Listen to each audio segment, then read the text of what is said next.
সকালবেলা এখন খাওয়া দাওয়া হলো, ঠিক আছে। এবার পটি হচ্ছে, আর পটিটা করার সময় ঠিক এইভাবে দুটো পা ধরে রেখে দেয় আর গান করতে থাকবে।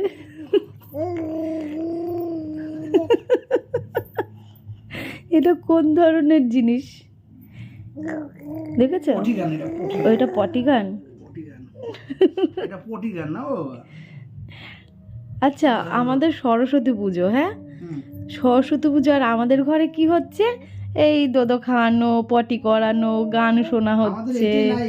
বাবা, আমাদের লাইফটা হলো এখন আসলি লাইফ। এই লাইফের উপর এখন লাইফ। হ্যাঁ, সকাল সকাল পুরো ব্যাঙের মতো সারাদিন ঘরের মধ্যে কখন সূর্য ওঠে কখন চলে যায় আমরা টেরই পাই না। তাও তো তুমি টের পাও, তুমি রাস্তাঘাটে বেরো কাজের জন্য। সকালবেলায় যাই, মানে বেরো তো, হ্যাঁ ঢুকে গেলাম বাড়ি, শুধু খাট টাইম ঢুকে গেলাম, আবার গেলাম, ঢুকে গেলাম, আবার রাত্রিবেলা সূর্য উঠে গেল চলে গেল, টের পেলাম না। আজকে সরস্বতী পুজোর চারিদিকে গান বাজছে, মানে যাদের বিয়ে হয়নি তারা কত আনন্দ করছে বলো তো, যে কোন শাড়ি পরবো। মানে এটা তো মানে 1 মাস আগে থেকে ঠিক করে রেখে দেয় যে কোন শাড়ি পরবো, কি সাজবো। শাড়ি ব্যাপারটা সবার কাছ দিয়ে চেয়ে চেয়ে রাখা, যাদের শাড়ি নেই। যেমন আমি করতাম, আমি দিদির কাছে চাইতাম, মায়ের কাছে বলতাম মা এই শাড়িটা পরবো, দিদিকে বলতাম এই শাড়িটা পরবো, এটা কিন্তু আমাকে দিবি, সরস্বতী পুজো কিন্তু এটা পরবো। এইরকম একটা ব্যাপার ছিল। ওই জীবনটা যেন একটু অন্যরকমই ছিল, ভালো ছিল। আবার এই জীবনটাও ভালো, এই জীবনটা অন্যরকম। এই যে সকালবেলা ঘুম থেকে উঠিয়ে আগে চিন্তা কিসের, না আমার ছেলেটাকে খাওয়াতে হবে, ছেলেটা পটি করবে, ওকে ক্লিন করতে হবে, এই সমস্ত কিছু। ওর ড্রেস চেঞ্জ করতে হবে, এই তো ও গান করবে, ওর গানগুলোকে শুনতে হবে। এই যে দেখেছো বাবা, সবাইকে জানাও শুভ সরস্বতী পুজো। বলো আমি তো এই বছর কিছু করব না, সামনের বছর সাজুগুজু করে ঘুরবো, এই বছর তুমি ছোট, তাই না বাবা? হ্যাঁ, তা ওর পাঞ্জাবি আছে। বৌদি বলছিল কি যে সকালবেলা, সকাল বলতে একটু বেলার দিকে আর কি, আসতে 60 ওই তোমার ওর যে হলুদ পাঞ্জাবি আছে, ওকে বলেছে হলুদ পাঞ্জাবি পরিয়ে দেবা, পাড়ায় পুজো হচ্ছে 2-3টে, ওকে নিয়ে ঘুরিয়ে আনবো। আমি বলছি ঠিক আছে নিয়ে যেও। Hello everyone, good morning. কেমন আছো তোমরা সবাই? আশা করছি সবাই খুব খুব খুব ভালো আছো। তোমাদের ভালোবাসাতে আমরাও বেশ ভালো আছি। আজকের দিনটা হচ্ছে শুক্রবার, আর সরস্বতী পুজোর অনেক শুভেচ্ছা জানাই তোমাদের সবাইকে। খুব ভালো কাটাও আজকের দিনটা, আনন্দ করো, কারণ সরস্বতী পুজো হচ্ছে আমাদের বাঙালিদের ভ্যালেন্টাইন্স ডে, তাই তো? তাই এই দিনটা ভীষণ ভালোভাবে আনন্দ করো। আর আমরা কি, হয়তো আমাদের ব্লগটা তোমাদের বোরিং লাগবে, কিন্তু কিছু করার নেই, আমাদের ব্লগ এরকমই থাকবে। এই 4টে দেয়ালের মধ্যে, কোথাও যাওয়ার নেই, কোথাও কিচ্ছু করার নেই, বাড়িতেই রয়েছি, ঠিক আছে? চলো তাহলে সঙ্গে থাকো, ছেলে পটি করেছে, ক্লিন করিয়ে দিই, ঠিক আছে? পরে আসছি। চলে আসলাম বৌদির বাড়িতে এসে দেখি বৌদি ইলিশ পুজো করছে। আচ্ছা, তোমাদের কি এমন নিয়ম আছে? আমি কিন্তু এই ব্যাপারটা প্রথম দেখলাম। ইলিশ মাছ নিয়ে এইভাবে ধান দুব্য দিয়ে পুজো করা হচ্ছে, তারপর এটা রান্না করা হবে। তোমরা জানিও তো তোমাদের মধ্যে এরকম আছে কি না। আজকের দিনে সকালবেলায় সবাই ঘোরাঘুরি করে সেজে গুজে, আর তুমি কি করছো? বাজারের ব্যাগ নিয়ে বাজারে যাচ্ছ। ছেলে সামলালাম, তারপরে গাছগুলো দেখে আসলাম, গাছগুলোকে আমার সামলাতে হবে এসে। হ্যাঁ, সে তো অবশ্যই, কিন্তু তুমি বাইকের পেছনে কোথায় বউকে নিয়ে ঘুরবে বা গার্লফ্রেন্ডকে নিয়ে ঘুরবে, কোথায় ধোবো, চকচক করবো, হ্যাঁ বাড়িতে দেবে একটু সুন্দর পাঞ্জাবি পরবে, আর তা না বাজারের ব্যাগ নিয়ে এখন হচ্ছে বাজার করতে। ভাবো তাহলে। এই ছেলের ফল আনবে, সুজি, ওইগুলো অন্য দোকান দিয়ে, এখন সবজিটা আনবে আগে। ঠিক আছে, ফোন করো। ওই দেখো ছেলে অর্ধেক ঘুমোলো, একটুখানি, বেশিক্ষণ ঘুম দেয়নি। আমি থাকলে কিন্তু বেশিক্ষণ ঘুমায়, আজকে বেশিক্ষণ ঘুমায়নি। এই যে ফোনটা দিয়ে দিলাম, এখন হচ্ছে বাজারে। আমাদের আর জীবন কি বলো, বাজার করে আনবে, রান্না বান্না করবো, ছেলেকে খাওয়াবো, স্নান করানো রয়েছে, এই তো। সাবধানে এসো। প্রায় 3-4টে মতন এক টানা রোদ খেয়েছে, তাই বড়িগুলো কিন্তু একদম শুকনো হয়ে গেছে। দেখো তো দেখতে কেমন হয়েছে। বড়িগুলোকে এখন ওই একটা মানে কোটোর মধ্যে রেখে দেব, তারপর মাঝের মধ্যে কিন্তু রোদ খাওয়াবো। এখন আর রোদ খাওয়াতে লাগবে না। তবে ভাবছি আরও 2 কিলো ডাল এনে বড়ি দিয়ে রাখবো। এই ঘরে এখন ছেলে বসে খেলছে আর ওর পাশে বসে আমি এই কাজটাকে করে রাখছি। আর দেখেছো খেলনা দিলে বা এটা ওটা দিলে একা একাই কিভাবে খেলতে থাকে। তবে এখনই যা গরম পড়ে গেছে কি বলবো, সারাদিনই কিন্তু মোটামুটি ভালোই গরম লাগে, মানে যতক্ষণ রোদ থাকে। আর সকালবেলা মানে ভোরবেলার দিকে আর রাতের দিকেই কিন্তু ঠান্ডাটা লাগে। তো এই সময়ই কিন্তু শরীরটা খারাপ করে। তো কিছু করার নেই, এখন শীত আসা যাওয়ার ঠান্ডাটা সবারই কিন্তু প্রায় লাগে। তো আমারও কিন্তু শীত আসাতে লেগেছিল, এখন জানি না শীতের যাওয়াতে ঠান্ডা আবার লাগে কিনা। ও তো গেল বাজারে, ছেলে খেলা করছে আর ছেলের খাবারও ওইদিকে হয়ে গেছে। আর এখানে আমি আমার জন্য করে নিলাম একটু চা, আর তার সাথে এই যে এখানে রয়েছে কচুরি। মানে এইগুলো তো বানানো রয়েছে প্রায় এখানে 6-7টা মতো রয়েছে, আবার ওইদিকে এতটা মতো মানে ময়দা মাখা রয়েছে। তো ওটা থাক, শীতকাল তো তেল দিয়ে মাখা নষ্ট হবে না, সন্ধ্যেবেলা দেখা যাক কি করা যায়। এখন আমি দুটো কচুরি দিয়ে চা দিয়ে খাবো, খিদে পেয়েছে।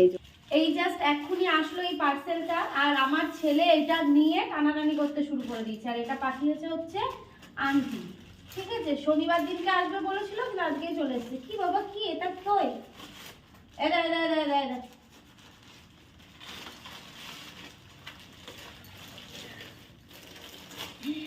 ওরে বাবা, এটা কি বাবা?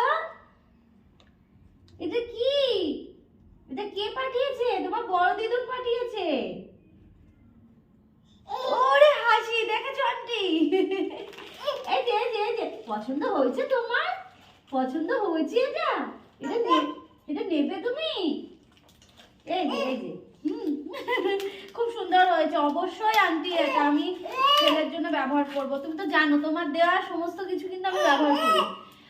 ফ্লাক্স কিন্তু আমি এখন বাবা কি এক্সাইটমেন্ট গোর, তোমার দেয়া ফ্লাক্সটা কিন্তু আমি ব্যবহার করছি ছেলের জন্য। মুখে দেয় না, মুখে দেয় না, এ নয় এ নয় নয় যাইলে ফ্লাক্সটা ব্যবহার করছি।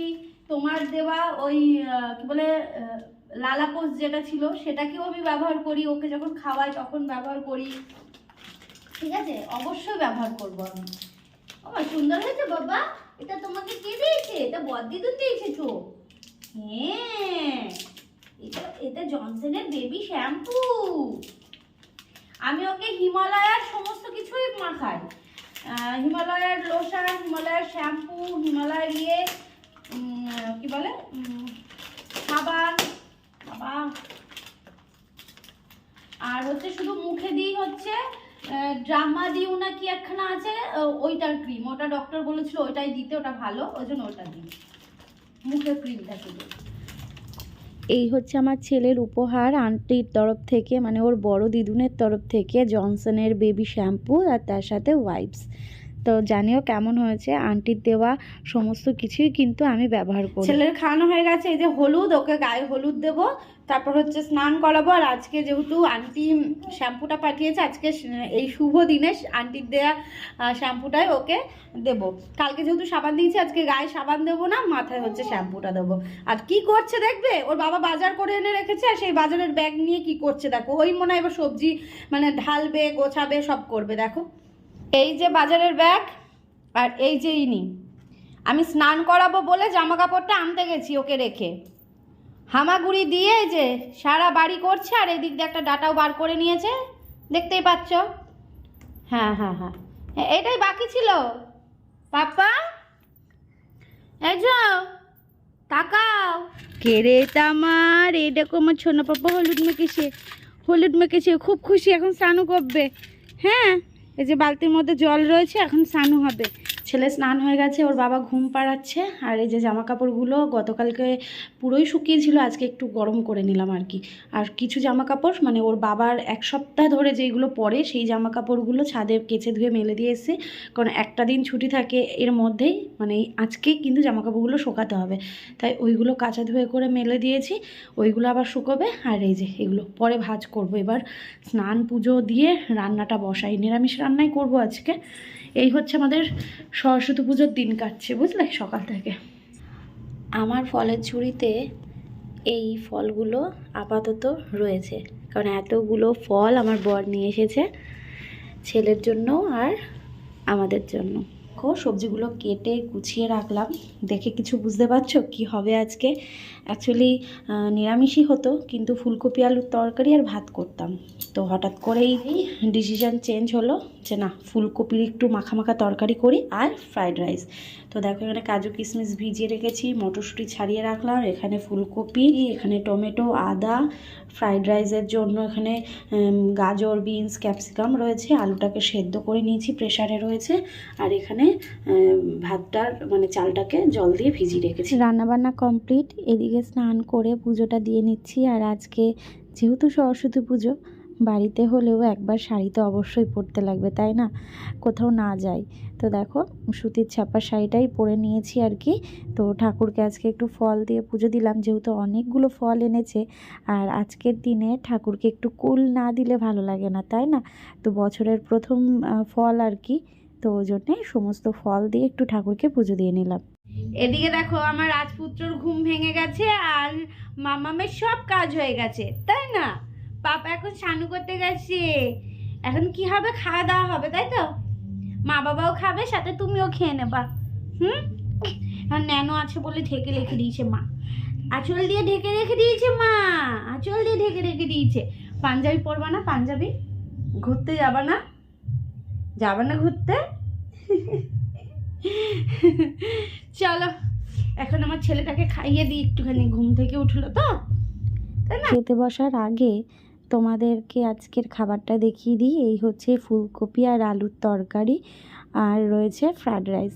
দেখতে কেমন হয়েছে অবশ্যই কিন্তু কমেন্ট করে জানিও। খেতে কিন্তু বেশ ভালো হয়েছে, বর তো তাই বললো। আর ওর ভালো লাগা মানে আমার যেন শান্তি, কারণ রান্না করার পর যদি ভালো না হয়, ওর যদি ভালো না লাগে তাহলে বেশ খারাপ লাগে কিন্তু। তো এদিকে দেখো আমরা এখন খেতে বসেছি, এই যে ও খাচ্ছে। ভালো হয়েছে? আর এই যে আমাদের পোলা। সরস্বতী পুজোর দিন শাড়ি না পরলে জানি ভালো লাগে না, তো বাড়িতে শাড়ি পরেছিলাম, কিন্তু এখন একটু বেরোচ্ছি ছেলেকে নিয়ে আমরা দুজন মিলে, যেহেতু বাইকে যাব, প্রথমবার ছেলেকে নিয়ে একটু বাইকে করে কোথাও যাচ্ছি। কোথাও বলতে একটু এদিক ওদিক ঘুরে আসা, সবসময় তো বাড়িতেই রয়েছি, আর আজকের দিনটা বাড়িতে মনটা যেন মানছে না, তাই জন্য আমরা তিনজন মিলে একটু বাইকে করে এদিক ওদিক দিয়ে ঘুরে আসবো আর কি, কাছাকাছি মানে জাস্ট একটুখানি। তো ওই জন্য ভাবলাম যে শাড়ি পরবো না, তো ওই জন্যে এই জিন্স পরে নিলাম, কিছু করার নেই, কারণ ছেলেকে নিয়ে যেহেতু বাইকে করে প্রথমবার বেরোবো, তো শাড়িটা নিয়ে রিস্ক নিলাম না, বুঝলে? দুটো করে না, এটা নিয়ে দুটো করে না, এই ফুল নিয়ে যে ও কী করবে কি বলবো। তো চলো যাওয়া যাক, হ্যাঁ ফিরে এসে কথা হবে আবার, কারণ আমরা যেহেতু রাস্তায় যাব আবার চলে আসবো, হয়তো একটু ফুচকা খেয়ে চলে আসবো, ওই জন্য আর বাইরে কোনো ভিডিও শেয়ার করবো না, কেমন? হাই তুলছে, হাই তুলছে। আমার পাপাটাকে কেমন লাগছে বলো? এই যে আমার পাপা, এই যে আমার পাপা। চলো, আর এই যে আমার বর, আসুন বর, ও বর দাঁড়াও, চুল মুখগুলো আসানো নেই। এই যে হাই হ্যালো বাই বাই। চলো বেরোনো যাক। হ্যাঁ তোমাদেরকে বললাম জাস্ট একটুখানি বাইকে করে যাব আর আসব, কিন্তু তার মাঝখানে কোথায় চলে এসেছি দেখো, এসেছি একটা মেলায়। এটা হচ্ছে সরস্বতী পুজোর মেলা, হচ্ছে আমাদের হবিবপুর স্টেশনটা ছাড়িয়ে। তো প্রথমবার আমি এই দিকে আসলাম বা এই মেলায় আসলাম বলতে পারো। তো বর বলল যে চলো ওখানে মেলা হচ্ছে, যাবে? আমি বললাম ঠিক আছে চলো, নিয়ে চলো। ছেলে তো বাইকে বসে ভীষণ আনন্দ পেয়েছে, কোনো কষ্ট নেই, ঝামেলা নেই। আর এসেই প্রথমে এই ঢোলগুলো দেখলাম, এত ভালো লাগছে। তো প্রথমেই মেলায় ঢুকতে গিয়েই দেখলাম, তো তাই জন্যে আর নিলাম না, ভাবলাম যে ফেরার পথে নেব। সত্যি বলতে এই ঢোলটা নিতে ভুলে গেছি জানো তো। তবে বর বললো এই মেলা নাকি আরও 2-3 দিন থাকবে, তো তখন এসে নয় ঢোলটা একটা নিয়ে যাব। কিন্তু মানে কি বলবো তোমাদের, এত ভালো লাগছিল এই মেলাটাতে এসে ছেলেকে নিয়ে। ছেলে তো খুব খুশি, এদিক ওদিক টালুমালু করে দেখছে। আর তার সাথেও বড় কথা, আমি ভাবছি যে আমি মনে হয় এত ছোট বাচ্চা নিয়ে এসেছি। তারপর মেলাতে এসে দেখি বাবা আমার ছেলের থেকেও ছোট, মানে প্রায় 2-3 মাসের বাচ্চা এরকম নিয়েও গেছে মেলা দেখতে। এদিকে দেখো পাহাড় নিয়ে বসেছি জামা কাপড়ের, এদিকে অল্প কিছু গোছানো হয়েছে, আর বেশিরভাগটা এই যে রয়েছে। এত জামা কাপড় প্রতিদিন কাচা ধোয়া হয়, আর এই ভাঁজ করা প্রতিদিনের কাজ, এটা আমার প্রতিদিন। যাই হোক, এগুলো ভাঁজ করে নিয়ে রাতে রান্না করব। প্রচণ্ড ক্লান্ত লাগছে, ঘুম পাচ্ছে। ছেলে তো ঘুমোচ্ছে। বাড়িতে এসে ছেলেকে আগে খাওয়ালাম। ছেলের জন্যই মেলা থেকে কিছু জিনিস কেনা হলো, মানে হট করেই ও বললো যে চলো ওখানে মেলা হয়, তাহলে যাবে? আমি বললাম তাহলে চলো। আর ছেলে বেশ এনজয় করেছে জানো তো। সত্যি বলতে আমি খুব ভয় পাচ্ছিলাম যে বাইকে করে প্রথমবার নিয়ে বেরোবো, কান্না করবে না কি, বসবে কি না। ও মাঝখানটায় বসেছিল, আর আমি হচ্ছে দুপাশে পা দিয়ে বসেছিলাম। এই জন্যে জিন্সটা পরেছিলাম। চুড়িদার পরলে তো ধরো ওড়না নিতে হবে, বা চুড়িদার পরে যদি বসতে না পারি, মানে আমি নর্মালি বসতে পারি চুড়িদার পরে, কিন্তু বাবু থাকবে তো, যদি উঠতে গিয়ে কোথাও আটকে গেল বা লাগলো, ওই জন্যেই জিন্সটা পরলাম। প্রথমবার যেহেতু, তো আস্তে আস্তে ঠিক ম্যানেজ হয়ে যাবে না, তারপরে অবশ্য শাড়ি পরেও ঠিক বসতে পারবো, তাই না বলো? তো আজকে প্রথমবার ছেলেকে নিয়ে বাইকে চললাম, বেশ ভালোই একটা অনুভূতি ছিল। ও পুরো বাবার মাথা, মানে পিঠের দিকে এরমভাবে মাথাটাকে রেখে এরমভাবে বাইক দেখতে দেখতে যাচ্ছে, আর আমি ওকে দেখছি, ও চুপ করে মানে আলো দেখছে, রাস্তায় গাড়ি দেখছে, গাড়ি দেখতে দেখতে যাচ্ছিলো। যাই হোক, তারপর মেলায় গেলাম। ওখানে গিয়ে ছেলে করেছে কি জানো, মানে একজন চুল ছেড়ে যাচ্ছিল, একটা মেয়ে, তো তার চুলটা ধরে এরকম করে টেনেছে। মানে এতটাই চুল সামনের দিয়ে যাচ্ছিল, আর এতটাই ভিড় মেলার মধ্যে, এরমভাবে চুলটাকে ধরে টেনেছে। আমি বলছি বাবা তুমি মাম্মামের চুল ধরে টানো, তুমি মেলায় এসেও চুল ধরছো অন্যের, এরকম একটা ব্যাপার। তো বাচ্চাটা আদর করে দিয়ে গেল। আমার একটা সাবস্ক্রাইবারের সাথে দেখা হয়েছিল, তার সাথে ফটো তুললাম, কথা বললাম, প্রচুর ভিড় ছিল। তো মেলায় তেমন কিছু কিনিনি, তেমন কিছু কি আমার জন্য কিছু কিনিনি, সমস্তটাই ছেলের জন্য। ছেলের জন্য 2-3টে খেলনা কিনেছি। এখন আর মেলায় গিয়ে ওই হার কানের কোথায় কি নিজের জন্য দেখার আর সেটা হয় না, কোন খেলনাটা কিনলে আমার ছেলেকে দেব, নতুন খেলনা, এইগুলোই দেখি আর কি। যাই হোক, তোমাদের পরে দেখাচ্ছি ব্লগের শেষে যে কী কী কিনেছি ওর জন্য। 2-3টেই খেলনা কিনেছি আর কি। এই তো ব্যাপার, ভালো লাগছে না, ঘাড় কোমর ব্যথা করছে, মনে হচ্ছে যেন মানে জ্বর লাগবে এরকম, মানে জ্বর আসার আগে যে সিমটমটা হয় ঠিক সেরকম। তো এগুলো ভাজ করে নিয়ে তারপর রান্না করব, আলনাটার মধ্যে ভাজ করে রাখবো। তো চল আজকে ব্লগটা আমি এখানে শেষ করছি, কেমন? ভালো থেকো। ঘুম পাচ্ছে। নতুন একটা ব্লগের সাথে আগামীকাল দেখা হচ্ছে। সবাইকে জানাই টাটা, শুভরাত্রি। ছেলের জন্য লরি, টিয়া পাখি, আর সাথে রয়েছে এই যে এই ডুগডুগিটা, এটা বেশ সুন্দর, মানে এটাই বেশি পছন্দ করেছে ও আর কি। আর এই দেখো, এই মুরগিটা কেনা হয়েছে, মানে এরকম টাইপের, এইভাবে ঠেললে সামনে এগোয় আর পাখাটা নড়ে।